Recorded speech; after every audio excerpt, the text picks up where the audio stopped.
नमस्कार, मैं हूं पंडित अरविंद गौर। स्वागत करता हूं आपका अपने YouTube चैनल ज्योतिष विद अरविंद गौर में। आज की चर्चा का विषय है गोचर में बनने वाले मंगल के एक राजयोग जिसका नाम है रोचक महायोग। 5 बड़े महायोग होते हैं, आप जानते हैं। उन 5 में एक बड़ा राजयोग जिसे पंच महापुरुष महायोग भी कहते हैं, उसका नाम है रोचक महायोग, जो मंगल ग्रह से बनता है। तो गोचर में 25 दिसंबर से ये शुरू होगा और लगभग 2 महीने चलकर 20 फरवरी तक ये अपनी मेष राशि में रहेगा, जो इसकी स्वग्रही स्थिति बनाती है। और ये कम से कम 4 लग्नों के लिए राजयोग बनाएगा और कुछ लग्नों के लिए केंद्र त्रिकोण राजयोग बनाएगा। तो जो बहुत शुभ है, बहुत अच्छा इसका प्रभाव है। क्योंकि मैं कोशिश ये कर रहा हूं कि आपको दृष्टियों का भी प्रभाव समझ में आए। तो पढ़ तो मैं गोचर को रहा हूं, लेकिन आपको प्रयास करूंगा कि आप दृष्टियों पर भी ध्यान दे पाए, दृष्टियों को भी समझ पाए, क्योंकि दृष्टि का भी अपना एक जबरदस्त महत्व है। और पिछले वीडियो में अगर आपने देखा होगा तो उच्च ग्रह भी कभी कभी उतने शुभ फल नहीं देता, बुरे फल देता है। और नीच ग्रह भी कभी कभी बड़े शुभ फल दे सकता है। यही दृष्टियों का चमत्कार है, जो समझना बहुत जरूरी है। आमतौर पर कहां ग्रह बैठा है इसका आकलन सभी करने में इंटरेस्टेड होते हैं, दृष्टियों को भूल जाते हैं। कोई बात नहीं, आज शुरू करते हैं मंगल का ये गोचर और इसके प्रभाव हम देखते कैसे। तो मंगल जिन चीजों का भी वो स्वामी होता है, जो भी कोई भी ग्रह जिसकी बात होती है, वो जिन पराक्रम के भावों को, जिस क्षेत्र को संभालता है, जैसे भाई को, रक्त को, शौर्य को, हमारी सामर्थ्य को, ताकत को, बल को, बुद्धि को और धन को संभालने वाला है, धन के कमाने के ढंग को संभालने वाला है, हमारे शौर्य को संभालने वाला है। अगर ग्रह अच्छा होगा तो उन्हीं सब फील्ड्स में उनके शुभ फलों को और बढ़ा देगा। ये एक ईमानदार तरीका है उसको बात को देखने का। तो मेष लगन से शुरू करते हैं। आपको चाहे तो राशि से भी देख सकते हैं, पर ऐसा मेरा अनुभव है कि लगन से ही गोचर को देखना शुभ फल देता है। मैं जिद नहीं करूंगा कि आप राशि से ना देखें, आप चाहें तो राशि से भी देख सकते हैं। तो मेष लगन वालों के लिए जो स्थिति है, देखिए लगन भी मेष और मंगल देव जा भी मंगल जो है मेष में रहे। अब मेष लगन के अंदर जब मंगल है तो इसका भाव हुआ कि मंगल वहां स्वग्रही और रोचक महायोग बना। अब एक विशेष बात है कि कोई ग्रह अपना इफेक्ट कैसे देता है ना।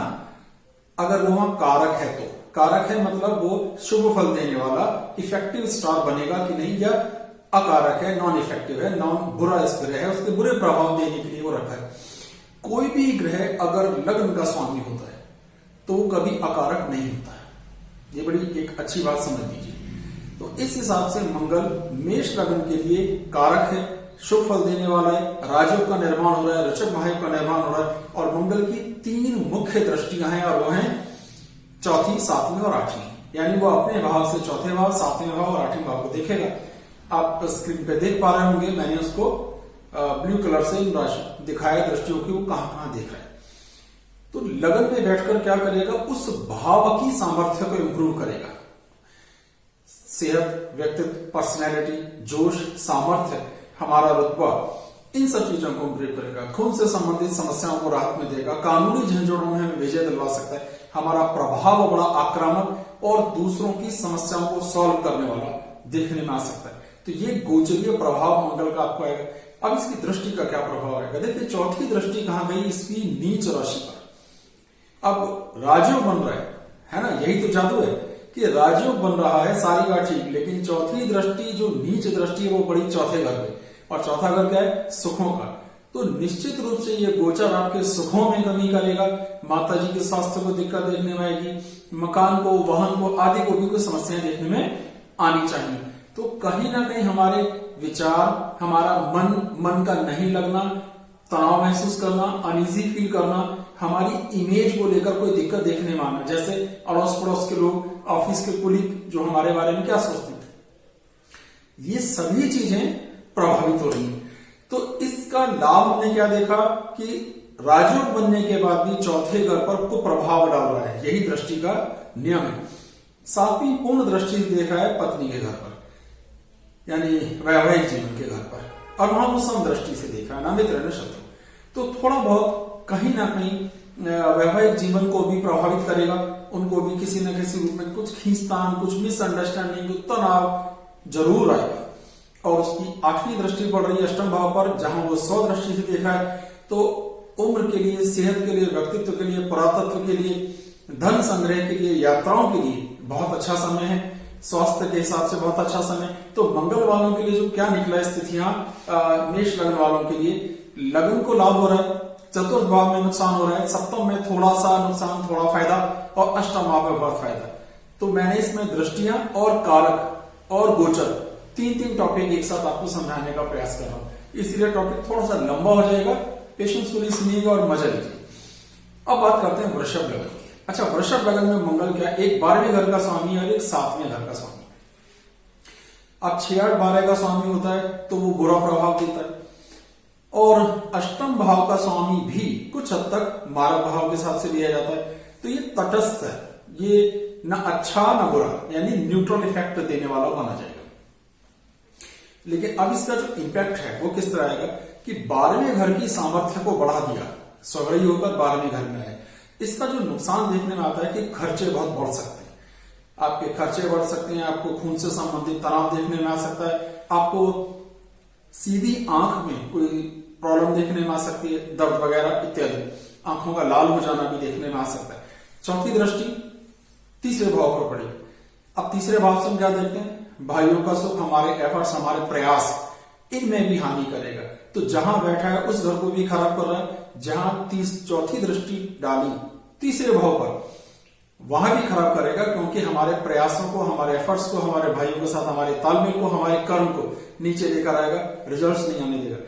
उसकी पूर्ण 7वीं दृष्टि 6ठे भाव पर पड़ेगी। यहां सम दृष्टि पड़ने के बाद भी एक लाभ ये होगा कि शत्रुओं पर दबाव बना के रखेगा, यानी आपका विरोध नहीं लोग करेंगे, आपका विरोध नहीं कर पाएंगे, आप उन्हें समझा पाओगे, या शत्रुओं को समझाने, डराने या मेंटेन करने की आप में सामर्थ्य बनी रहेगी। और उसकी 8वीं दृष्टि 7वें भाव पर पड़ रही है, जो वैवाहिक जीवन के सुख का घर है, वहां स्वग्रही स्थिति। तो ये एक एड पार है, क्योंकि अष्टम दृष्टि भी बहुत ज्यादा शुभ प्रभाव देती नहीं है मंगल की। तो कुल मिलाकर वृषभ लग्न वालों के लिए ये मिला जुला सा असर है, ना अच्छा है ना बुरा है, कुछ अच्छा कुछ खराब, कुछ हद तक खराब, ज्यादा अच्छा योग नहीं बनता है। अब बात करते हैं मिथुन लग्न की। अब मिथुन लग्न में देखते हैं कि ये कारक है कि नहीं। हम कैसे कारक देखते हैं, एक तो 6ठे घर का स्वामी, 6-8-12 का जो होता है वो शुभ नहीं, और दूसरा 11वें घर का स्वामी भी बहुत शुभ योग नहीं देता। ठीक है, तो भाव क्या निकला कि ये अकारक हो गया, लगन के साथ भी इसका तालमेल नहीं आया। अकारक का भाव यह है कि हाँ ये बुरा प्रभाव देने वाला है, इसका नेगेटिविटी ज्यादा है, पॉजिटिविटी कम। 11th हाउस में स्वग्रही होकर के क्या करेगा, आमदनी को इंप्रूव करेगा, नए से नए रास्ते बन सकते हैं, ऐसी चीजों से रास्ते जिसमें इलेक्ट्रिक इलेक्ट्रॉनिक का कुछ लेना देना हो, कुछ ब्याज का, कमीशन का, कंस्ट्रक्शन का अगर कुछ काम है तो इसमें इनकम बढ़ेगी।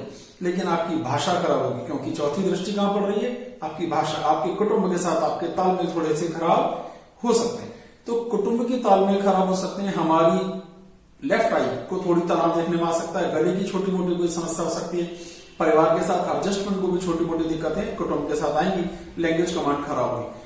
पर पंचम भाव पर ये जो दृष्टि है बड़ी शुभ दृष्टि है, क्योंकि यहां से ज्ञान, बुद्धि, पढ़ाई लिखाई, संतान सब देखा जाएगा, और मंगल की दृष्टि सप्तम पंचम भाव पर शुभ योग काउंट करती है, इसमें कोई आपत्ति की बात नहीं। अब इसका जो एक और चीज आएगी वो ये, इसकी 6ठी दृष्टि अष्टम भाव पर आएगी, वृश्चिक राशि में 6ठ भाव पे आएगी। यहां शत्रुओं को मेंटेन करने, संभालने, इन सब चीजों के लिए ये बढ़िया असर करने वाला है। तो कुल मिलाकर मिथुन लग्न वालों के लिए ये स्थिति अकारक होने के बाद भी ग्रह के प्लेसमेंट के हिसाब से ले देकर अगर कुछ खराब है तो कुटुंब के साथ तालमेल की स्थितियां खराब है, बाकी शुभ फल दे रहा है, तो अच्छा है, बढ़िया है। अब कर्क लग्न की बात करते हैं। अब कर्क लग्न के लिए ध्यान दीजिए तो कैसा है कि दशम भाव का और पंचम भाव का स्वामी है, यानी केंद्र और त्रिकोण का स्वामी। एक तो ये बड़ा राजयोग बना रोचक महायोग, क्योंकि केंद्र में मंगल स्वग्रही है, दूसरा केंद्र त्रिकोण राजयोग भी बनता है, और क्योंकि वो दो शुभ जगहों का स्वामी है इसलिए कारक है, कर्क लग्न वालों के लिए अतीव शुभ फल देने वाला है। तो कारक भी है, और कारक ग्रह का ही गोचर में बलवान होना बहुत सुंदर और बहुत ही शुभ योग है। इसका लाभ क्या होगा, आपका स्टेटस, आपका रुतबा, आपकी समाज में इज्जत, कद्र, आपके गवर्नमेंट से संबंधित कुछ काम, ऐसे कोई काम जो पिता के आशीर्वाद से हो सकते हैं, या पिता की कृपा से हो सकते हैं, या उनके सहयोग से हो सकते हैं, वो सारे बन जाने की उम्मीद है। जो कुछ नुकसान होगा आपकी सेहत को देखने में आएगा, क्योंकि चौथी दृष्टि लगन पर पड़ रही है। अब चोट लग सकती है, मंगल खून का भी कंट्रोलर है, ब्लड प्रेशर बढ़ सकता है, चोट लग सकती है, इसी तरह की कुछ और छोटी मोटी समस्या देखने में आ सकती है। चेहरे पे भी किसी तरह की चोट लगना, कट लगना, मिलता जुलता जो भी खून से संबंधित, और चेहरे को आप थोड़ा जोड़ लीजिए तो लमसम ऐसी चीजें देखने में आएंगी। पूर्ण लाभ होगा, चतुर्थ भाव पर पड़ रहा है, कहीं ना कहीं थोड़ी अकुलाहट, थोड़ी बेचैनी, थोड़ी अनईजी फीलिंग आएगी, लेकिन मकान या वाहन से संबंधित कुछ काम अगर हैं तो बनने की उम्मीद है। मां के स्वास्थ्य को लेकर तनाव देखने में जरूर आएगा, ये इंपॉर्टेंट बात है, क्योंकि मंगल की मां की समदृष्टि है, वो बहुत अच्छी दृष्टि से वहां नहीं देख रहा है।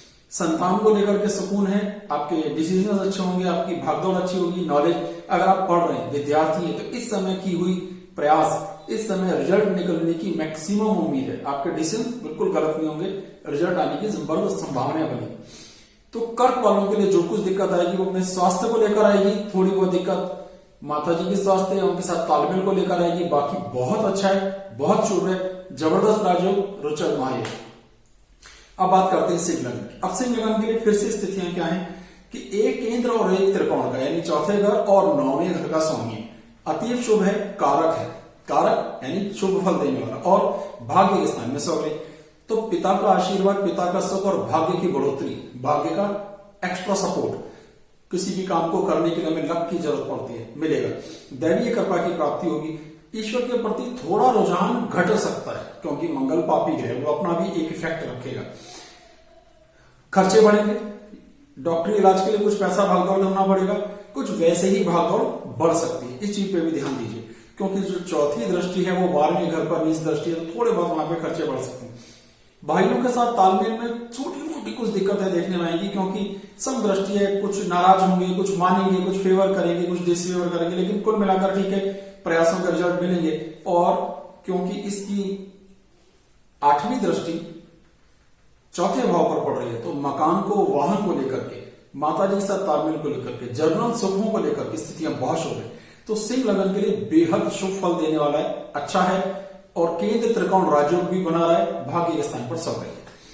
अब बात करते हैं कन्या लगन की। अब कन्या लगन पे ध्यान दीजिए, तो वो एक तीसरे घर का और एक 8वें घर का कंट्रोलर बनेगा।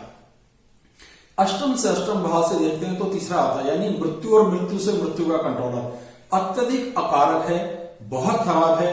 तो ये मंगल कहीं भी बैठता हो, लेकिन मंगल जो है कन्या लगन वालों के लिए अकारक है, बुरा है। अब बैठा कहीं अष्टम भाव में, ठीक है, अष्टम भाव में भी एक सौरयी होने का योग बनाता है, लेकिन जनरली 4, 8, 12 में गोचर में जो ग्रह जाते हैं वो बहुत सफल नहीं देते। तो यहां पर ये अष्टम भाव में बैठेगा तो अभी आपको कमर से संबंधित तनाव, कमर के पूरा जो घेरा है जहां बेल्ट बांधते हैं उस पोर्शन से संबंधित तनाव, महिलाओं को मासिक से संबंधित कुछ समस्याएं देखने में आ सकती हैं, पुरुषों को कुछ और टाइप की समस्याएं देखने में आ सकती हैं, जिनकी उम्र ज्यादा है पुरुषों में उनको प्रोस्टेट का थोड़ा प्रॉब्लम देखने में आ सकता है, किसी तरह का किसी ऑपरेशन होने की गुंजाइश देखने में आ सकती है। चौथी दृष्टि आमदनी के घर पर नीच दृष्टि पड़ रही है, तो ये आमदनी को भी बुरी तरह प्रभावित करेगा, लॉसेस होंगे, पैसा ब्लॉक हो सकता है, कहीं से पेमेंट आनी थी नहीं आई, अटक गई, ये किसी को दिए थे पैसे वापस आने चाहिए थे नहीं आ पा रहे, ये नुकसान होगा। कुटुंब के घर पर इसकी दृष्टि पड़ रही है। अब क्योंकि अष्टम भाव में बैठ करके देख रहा है तो ये भी योग सुंदर नहीं बनेगा, उनके साथ भी एडजस्टमेंट में दिक्कत आएंगी, परिवार वालों के साथ दिक्कत आ रही है, उनसे विचार नहीं मिल रहा है, आपकी बोली भाषा प्रभावित हो रही है, आपकी इमेज प्रभावित हो रही है। अब बात आई तीसरे घर पर जो उसकी अष्टम दृष्टि है, तो यहां से क्या प्रभाव देते हैं, प्रयासों के रिजल्ट मिल रहे हैं, सारी बातें हो रही हैं, भाई बहन भी साथ दे रहे हैं, लेकिन उसके बाद भी कहीं ना कहीं कॉन्फिडेंस की, एक व्यवहारिकता की कमी आ रही है। तो कुल मिलाकर गोचर के हिसाब से कन्या लगन वालों के लिए गोचर खराब जाने वाला है, अच्छा नहीं है, बुरा है। अब तुला लगन की बात करते हैं। तुला लगन के लिए ये 2 मारक घरों का स्वामी हो गया, एक दूसरा और एक 7वां। हम दोनों को ही मारक घर काउंट करते हैं जो मृत्यु में अपना एक रोल प्ले करते हैं, इसलिए तुला लगन वालों के लिए भी मंगल ग्रह अकारक है। लेकिन एक प्लस पॉइंट यह है कि वो प्लेसमेंट के हिसाब से 7वें भाव में बैठ करके राजयोग का निर्माण कर रहा है, ये बड़ी बात है। तो क्योंकि राजयोग बन रहा है तो रोचक महायोग बना। अब उसकी चतुर्थ दृष्टि आई 10वें भाव पे, 10वें भाव को बुरी तरह प्रभावित करेगा। स्टेटस, पोजीशन, रुतबा, शान, आपका समाज में जो एक लेवल है वो नीचे आएगा, आपकी इमेज खराब होगी, आपके शब्दों की कद्र खराब होगी, आपकी बात की वैल्यू खराब होगी, सेहत को भी दिक्कतें देखने में आएंगी, वैवाहिक जीवन को दिक्कतें देखने में आएंगी, ब्लड प्रेशर की समस्याएं देखने में आएंगी, आंखों को थोड़ी बहुत दिक्कत देखने में आ सकती है। जो कुछ यहाँ पे बहुत अच्छा है, कुछ हद तक वैवाहिक जीवन की स्थितियां यहाँ पे इंप्रूव है। अकारक होने के कारण ज्यादा लाभ नहीं है, लेकिन फिर भी रोचक महायोग का निर्माण हो रहा है, तो इसलिए बुरा नहीं है। पर वैवाहिक जीवन की स्थिति, जो विवाह के इच्छुक है उनके लिए विवाह का यहाँ पे योग बन सकता है, और कुटुंब के साथ तालमेल की स्थितियां इंप्रूव होंगी। तो कुटुंब के साथ तालमेल ठीक हो रहा है और वैवाहिक जीवन की स्थितियां ठीक हो रही है, लेकिन आपका स्टेटस और आपकी सेहत को थोड़ा सा प्रभावित कर रहा है नेगेटिव साइड, क्योंकि अकारक घर में बैठता है। ठीक है, अब वृश्चिक लग्न के लिए ये कारक है, क्योंकि लग्न का स्वामी, लग्न का स्वामी होकर छठे घर में बैठता है और सौरई है। छठे घर में जब कोई स्टार बैठता है और अगर वो पावरफुल होता है, ठीक है, मंगल एक पापी ग्रह, एक और पॉइंट समझिए, और छठा भाव जो है वो भी एक बुरा ग्रह है। तो बुरे भाव में बुरा ग्रह अगर बलवान होकर आता है तो ये बेहद खराब हुआ, यानी शत्रुओं के लिए खराब हुआ, और शत्रुओं के लिए खराब हुआ तो इसका भाव ये निकलता है हमारे लिए बड़ा शुभ हुआ। जब हमारे शत्रु बीमार हो जाएं, मर जाएं, या उन्हें कोई आफत आ जाए, या वो तकलीफ में आ जाए, तो हमारा भला हुआ। तो इसलिए वृश्चिक लग्न के हिसाब से अगर हम इस बात को देखते हैं तो मंगल का छठे घर में बैठना बेहद शुभ है, और लग्न पर भी पूर्ण दृष्टि डाल रहा है। तो शत्रुओं का विनाश, शत्रुओं पर कंट्रोल, हर वो चीज जिससे मीडिएशन करके झगड़ों को सुलझाकर पैसा मिल सकता है, कमाने का योग बनेगा, सेहत इंप्रूव होगी, व्यक्तित्व इंप्रूव होगा, पर्सनालिटी इंप्रूव होगी, लोग आपको पूछेंगे, आपसे मिलना चाहेंगे। पर भाग्य पर दिक्कत आएगी, लक थोड़ा सा कम साथ देगा, पिता के स्वास्थ्य को दिक्कत देखने में आएगी, और कुछ हद तक धर्म के प्रति भी आप में रुझान की कमी देखने में आ सकती है, यानी धार्मिकता थोड़ी सी गड़बड़ा सकती है, ये देखने में आ सकता है। कुल मिलाकर वृश्चिक के लिए बहुत अच्छा है, कोई ज्यादा तकलीफ नहीं है, कारक भी है, बढ़िया भी है। अब धनु लगन की बात करते हैं। देखिए धनु लगन के लिए क्या है, ये कारक है। अब क्योंकि 12वें घर का स्वामी होने के कारण थोड़ा सा तटस्थ हुआ, खराब हुआ, लेकिन पंचम जो त्रिकोण है बहुत अच्छा है, तो वहां है। तो कुल मिलाकर धनु के लिए स्थिति उतनी खराब, मंगल का प्लेसमेंट के साथ शनि से कारक गिना जाता है। 5वें घर में सौरई होकर संतान के लिए, ज्ञान के लिए, बुद्धि के लिए, फैसलों के लिए, किसी भी चीज का एग्जीक्यूटिव डिसीजन लेना है, कोई प्लानिंग बनानी है, कुछ पढ़ना है, किसी तरह की तैयारी करनी है, कुछ कॉम्पिटिशन्स की तैयारी करनी है, उन सबके फ्रूटफुल रिजल्ट आएंगे, बढ़िया रिजल्ट देखने में आएंगे। लेकिन अष्टम भाव पर इसकी दृष्टि खराब पड़ रही है, यानी आपको चोट लग सकती है, आपको नुकसान देखने में आ सकता है। और मंगल की नीच दृष्टि का चौथे घर में, मतलब चतुर्थ दृष्टि, नीच दृष्टि जो है अष्टम भाव में जब पड़ रही है, तो इसका नुकसान जननांगों से संबंधित, कमर से संबंधित चोट फेंट भी देखने में आ सकता है, कोई ऑपरेशन देखने में आ सकता है, या कुछ इससे मिलती जुलती कोई और प्रॉब्लम भी देखने में आ सकती है। तो थोड़ा सा गड़बड़ है। आमदनी इंप्रूव होगी, खर्चे भी इंप्रूव होंगे। तो कुल मिलाकर धनु वालों के लिए थोड़ा खराब है।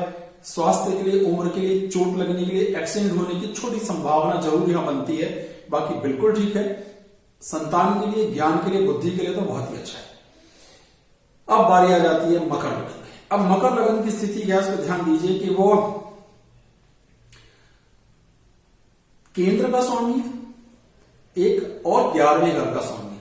तो पहले केंद्र का स्वामी बना और फिर 11वें घर का स्वामी बना, तो कुछ हद तक ये यहां पे अकारक गिना जाता है, ठीक है, क्योंकि पहले कारक बना लेकिन 11वें का स्वामी होने के कारण अकारक हो। पर हमारी स्थिति क्या है कि यहां ये राजयोग का निर्माण कर रहा है और मंगल का राजयोग बना, रोचक महायोग, चतुर्थ भाव से। चौथा भाव मकान, वाहन, सुख, आनंद, वैभव, इन सब चीजों का है, तो लाभ होगा। इन सब भी मुद्दों पर फायदा देखने में आएगा, आनंद की प्राप्ति होगी। पर एक अलग से नियम ये कहता है कि गोचर में जो भी ग्रह चौथे, 8वें, 12वें जाते हैं वो थोड़े शुभ फल कम देते हैं। तो तमाम शुभता के बाद भी कुछ कसमसाहट, कुछ अकुलाहट, कुछ बेचैनी का अनुभव, कुछ तनाव, कुछ अनईजी फीलिंग भी जरूर देखने में आएगी चौथे घर में प्लेसमेंट के कारण, ठीक है। उसकी चौथी दृष्टि वैवाहिक जीवन को प्रभावित कर रही है बुरे तरह से, खराब तरीके से। तो अर्थ ये निकला वैवाहिक जिंदगी में भी तनाव देखने में आ रहा है। स्टेटस को लेकर के छोटी सी दिक्कत आएगी, ज्यादा नहीं, नुकसान नहीं हो रहा, पर थोड़ी सी दिक्कतें देखने में आएंगी। आमदनी इंप्रूव होगी, निश्चित रूप से प्रयासों का फल वहां मिलता हुआ दिखाई देगा, तो इनकम इंप्रूव होगी। तो मकर वालों के लिए जो लाभ है वो आमदनी के इंप्रूव होने का है। वैवाहिक जिंदगी में तनाव, स्टेटस को लेकर कुछ खींचतान, मन की कुछ अकुलाहट और बेचैनी, अनईजी फील करना देखने में आएगा। जिन्हें पहले से ब्लड प्रेशर है उनका बीपी ऊपर नीचे ज्यादा हो सकता है, ख्याल रखिएगा। जो थोड़े बहुत हार्ट से संबंधित समस्याओं के पीड़ित हैं उन्हें भी विशेष सावधानी रखनी चाहिए। अब बात करते हैं कुंभ लग्न की। अब कुंभ लग्न के लिए भी मंगल ज्यादा शुभ नहीं आता, क्योंकि वो तीसरे घर का स्वामी। अब तीसरा घर अष्टम से अष्टम होता है, तो थोड़ा अच्छा और थोड़े खराब स्थितियों में यहाँ आ जाता है। मंगल का यहाँ तीसरे घर में सौराई होने का लाभ आएगा। कर्म, आपके प्रयास, आपकी कोशिशों के रिजल्ट जबरदस्त आ सकते हैं। और पूरी चौथी दृष्टि, नीच दृष्टि शत्रु भाव पर पड़ी, ये भी बड़ी लाभ की बात हो गई कि शत्रु कमजोर पड़ेंगे, स्वास्थ्य इंप्रूव होगा, बीमारियां अगर हैं तो कंट्रोल होंगी, तो इसका लाभ ही लाभ आपको है। और रिकवरी हो सकती है, कुछ पैसे आपके अटके हुए तो वो मिल सकते हैं। भाग्य के स्थान पर दृष्टि पड़ेगी, वो भी कुछ हद तक शुभ रहेगी। पिता के साथ तालमेल, व्यवहार, सुख, धर्म, इन सब चीजों पर भी थोड़े थोड़े से लाभ देखने में जरूर आएंगे। और दशम भाव पर जो उसकी दृष्टि आ रही है, 8वीं, ये भी बहुत शुभ है, तो स्टेटस इंप्रूव होगा। तो बेशक वो उतना कारक नहीं है, उतना शुभ फल देने वाला नहीं, पर फिर भी क्योंकि वो सौरई है गोचर में, और इसका जबरदस्त लाभ कुंभ लग्न वालों को देखने में आएगा और उन्हें बेहद आनंद की प्राप्ति होगी। तो आप समझ पा रहे हैं, मैं बराबर कारक को, गोचर को और दृष्टियों को, तीन टॉपिक एक साथ आपको बताने की कोशिश करा। मीन हमारी आखिरी लगन आज की आ जाती है। अब मीन लगन के लिए कारक है, क्योंकि ये जिन दो घरों का स्वामी है, तो एक दूसरा घर जो तटस्थ है, यानी ज्यादा रोल अदा नहीं करता है, न्यूट्रल इफेक्ट काउंट करते हैं, और एक त्रिकोण का स्वामी है 9वें घर का, इसलिए ये कारक है, अच्छा है, शुभ है। दूसरे घर में सौरई होकर के बैठा है, तो दूसरे भाव से कुटुंब का, बोली का, भाषा का, व्यवहार का, आंखों से संबंधित थोड़ा मुद्दों पर राहत देखने में आ सकती है। मंगल अपना नेचुरल व्यवहार नहीं छोड़ेगा, तो अर्थ क्या निकलेगा, थोड़ी बहुत खराबियां, थोड़ी कठोरता, थोड़ी भाषा में सख्ती भी देखने में आएगी। ठीक है, अब उसकी चौथी दृष्टि कहां पड़ रही है, 5वें घर में। संतान के घर को प्रभावित करेगा, उनके साथ तालमेल, उनकी कामयाबियों में दिक्कत, जैसे बच्चे पढ़ नहीं पा रहे या उनका स्वास्थ्य ठीक नहीं है, उनसे एडजस्टमेंट की दिक्कतें आ रही हैं, आपके डिसीजन गलत हो सकते हैं, आप कुछ ऐसी गलतियां कर सकते हो जो प्रॉपर्टी से संबंधित, जो आपको बाद में पछताना पड़ जाए, सावधान रहना जरूरी है। अष्टम भाव में दृष्टि पड़ने के कारण भी 8वां घर प्रभावित हो रहा है, यानी आपकी जमा पूंजी को लेकर थोड़ी दिक्कतें आएंगी, आपकी सेहत को थोड़ी बहुत दिक्कतें देखने में आएंगी, आपको जेनेटिकल पोर्शन से संबंधित कुछ ऑपरेशन या कुछ चोट लगने की भी गुंजाइश हो सकती है। लेकिन भाग्य के स्थान पर पूर्ण दृष्टि के कारण भाग्य का लाभ मिलेगा। अब जब भाग्य का लाभ मिलेगा तो स्थिति इतनी खराब हो ही नहीं सकती, तो भाग्य का लाभ मिलने के कारण इन सब चीजों को ओवरलैप कर लेगा। तो थोड़ा थोड़ा कहां खराब हुआ, संतान के घर में, थोड़ा और कम खराब हुआ हमारी सेहत, उम्र, थोड़ी बहुत चोट लगना, कमर से संबंधित तकलीफ, डिस्क प्रॉब्लम, दर्द इत्यादि, ये देखने में आ सकता है। तो मैंने गोचर का भी प्रभाव यहाँ पे ले लिया और दृष्टियों को भी एक तरह से आपको यहाँ पे बता दिया, और कारक और कैसे देखते हैं, कैसे वो कारक गिना जाता है। जो भी केंद्र का, यानी पहला, चौथा, 7वां और 10वां भाव और त्रिकोण 5वें 9वें का स्वामी होता है, वो अतीव शुभ होता है। तीसरे और 11वें वाले सेकेंडरी हो जाते हैं, कि कोई ग्रह हमारे लिए कारक है कि नहीं। इस वीडियो से संबंधित कोई चीज अगर आप पूछना चाहें तो कमेंट बॉक्स में पूछ सकते हैं, जो भी कुछ मुझसे संभव है बताऊंगा। आप अपनी जन्म कुंडली दिखाना चाहें तो दिए हुए नंबर पर व्हाट्सएप कर सकते हैं। फीस और उसके आगे के सारे प्रोसीजर की जानकारी आपको तुरंत दे दी जाएगी और फिर आप उसे आगे फर्दर फॉलो कर सकते हैं। बहुत बहुत धन्यवाद, नमस्कार।